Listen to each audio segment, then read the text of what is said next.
तो मैं आप लोगों से ही पूछना चाहता हूं, बिहार के लोगों से पूछना चाहता हूं, देश के लोगों से पूछना चाहता हूं कि सबसे पहली बार 10 लाख सरकारी नौकरी देने का बात किसके मुंह से आपने सुना?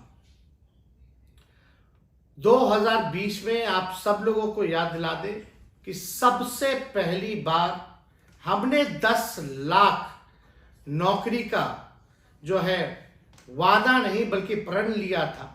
हम लोगों ने साइंटिफिक अध्ययन किया था और 10 लाख सरकारी नौकरी की बात कही थी, क्योंकि हम लोगों ने सारी साइंटिफिक रिसर्च करने के बाद हुआ कि कई विभागों में, बड़े बड़े विभागों में, छोटे विभागों में जो है नौकरियां जो हैं वहां मिल सकती हैं, खाली पदे हैं, उनको भरा जा सकता है, हम लोग नेशनल एवरेज के मुकाबले आ सकते हैं।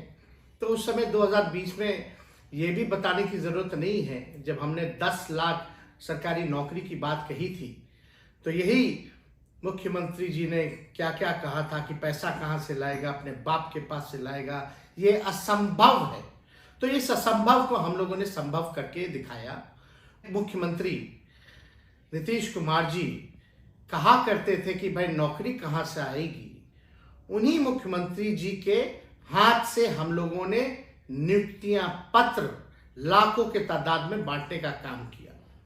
यानी जब हम डिप्टी सीएम बने तब भी हमारा जो एजेंडा था नौकरी देने का, वो सबसे पहला एजेंडा था और उसको हम लोगों ने लागू कराया और लगभग 5 लाख के आसपास हम लोगों ने सरकारी बहालियां निकाली, लोगों को नियुक्तियां पत्र बांटने का काम किया। और 2020 में तो जब मुख्यमंत्री असंभव कहते थे तो वहां जो वित्त मंत्री थी भारत सरकार की 2020 में आई यहीं पटना, और निर्मला जी, और उन्होंने कहा कि हम 19 लाख रोजगार की व्यवस्था कराएंगे। लेकिन 20 से 22 तक कोई नौकरी नहीं, कोई रोजगार नहीं, कहाँ गया किसी को अता पता नहीं। लेकिन हम लोग जब 17 महीने में आए तो हम लोगों ने बहालियां निकाली और देश में कहीं भी नियुक्ति पत्र वितरण नहीं होता था, हम लोगों ने नियुक्ति पत्र वितरण करने का काम किया। तो देश भर में देख करके प्रधानमंत्री जी ने भी नियुक्ति पत्र बांटने का काम किया।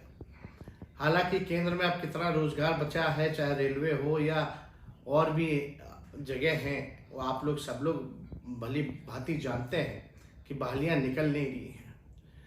इसलिए हम लोगों ने जो लकीर खींची है, आज मजबूरन सबको जो है नौकरी की बात करना है, रोजगार देने का काम करना है। तो ये जो लकीर हम लोगों ने इतनी लंबी खींच दी है कि और कोई खींचे तो छोटा ही पड़ेगा। जो मुद्दे की बात होनी चाहिए थी वो मुद्दे की बात हो रही है।